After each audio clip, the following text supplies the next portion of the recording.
Halo, jumpa lagi di Sinemaru. Awalnya bingung juga sih milih filmnya Pedro Almodovar yang mana yang mau dibahas pertama di sini, karena aku suka semua. Mau yang komedi konyol, atau yang melodrama, atau yang suspense, thriller. Dunia yang dia bikin tuh selalu bikin aku pengen hidup di dalam film-filmnya dia. Sancho, sinceramente no creo que el alcohol te ayude a nada.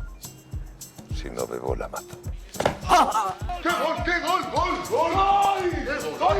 Tapi pilihan aku akhirnya jatuh ke salah satu dari filmnya Almodovar yang approach-nya lebih serius dan dark comedy, yaitu Live Flash atau Carne Tremula.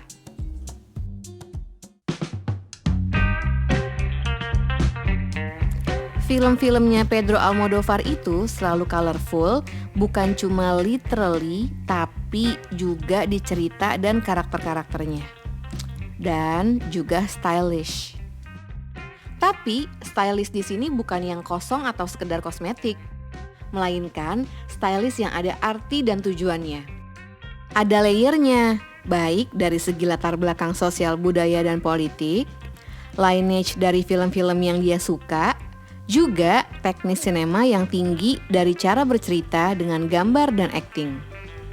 Kesimpulannya, dari baju pemain-pemainnya, set desain, palet warna, gerakan kamera, dan lainnya semuanya bercerita. Pemainnya ada Liberto Rabal, Javier Bardem. Ini salah satu film terbaiknya sih kalau menurutku. Francesca Neri, Angela Molina, Jose Sancho, dan ada beberapa cameo, Penelope Cruz dan Pilar Bardem yang adalah ibu aslinya Javier Bardem.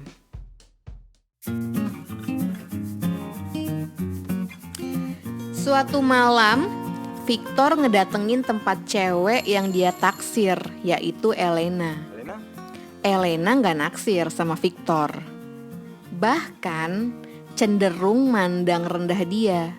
Mereka terus ribut karena Victor emang masuk ke apartemennya Elena tanpa diundang. Keributan itu bikin datenglah nih dua orang polisi, David dan Sancho. Mereka berdua sebenarnya juga lagi ada cekcok karena Sancho curiga istrinya punya selingkuhan dan dia jadi nggak stabil. Situasi yang sebenarnya awalnya terkendali jadi runyam. Disinilah Elena jadi naksir sama David. Tapi di sini juga David kena kecelakaan, yaitu ketembak. Victor akhirnya masuk penjara. Lalu cerita mereka lanjut lagi begitu dia keluar. Di sini dinamika antar karakternya juga jadi berubah. Victor awalnya mau balas dendam ke Elena, tapi dia kenalan sama cewek yang namanya Clara dan mereka pun jadi deket. David dan Elena udah nikah, tapi David sekarang lumpuh gara-gara ketembak dulu itu. Sancho sementara itu juga punya masalah dia sendiri. Aku gak bisa cerita banyak-banyak sih sinopsisnya karena bagusnya film ini tuh dari cara dia ngebuka rahasia-rahasia dan cerita-ceritanya.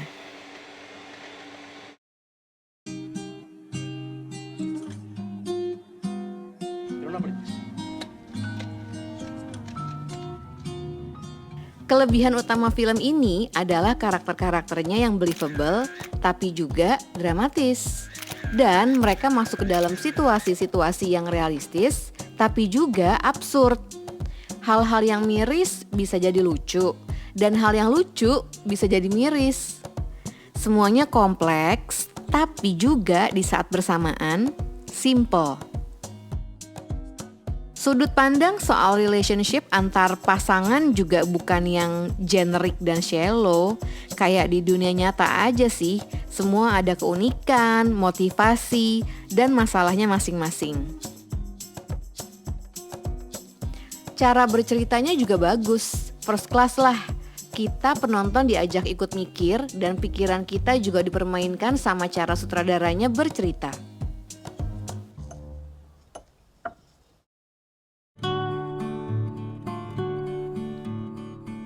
Di episode ini, rekomendasi film yang mau aku kasih adalah film-filmnya Pedro Almodovar juga. Karena kalau kamu udah masuk ke universe-nya dia, pasti langsung gak mau keluar lagi deh. Ini 3 film Almodovar favorit aku saat ini ya. Kalau aku bikin ini besok mungkin pilihannya bisa beda lagi sih. Woman on the Verge of Mental Breakdown. Ini film quirky banget.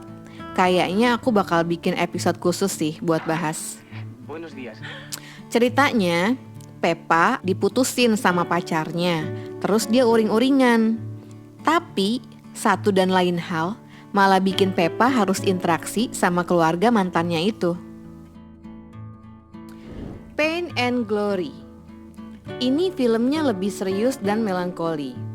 Soal sutradara yang udah ngelewatin masa peaknya, terus lagi napak tilas nginget masa lalu dan pilihan-pilihan hidupnya yang membentuk dirinya di saat ini. Dari hidup sama ibunya di Goa, terus pacarnya yang dia tinggal, dan banyak lagi cerita lainnya. Atame atau Tie Me Up, Tie Me Down. Ceritanya, Ricky keluar dari rumah sakit jiwa, terus nyulik Marina, cewek yang dia obsesin selama ini. Selain seru, film ini punya ending yang sangat memorable. Oke, sesama movie lovers, jangan lupa bagi like, komen, dan subscribe ya. Thank you.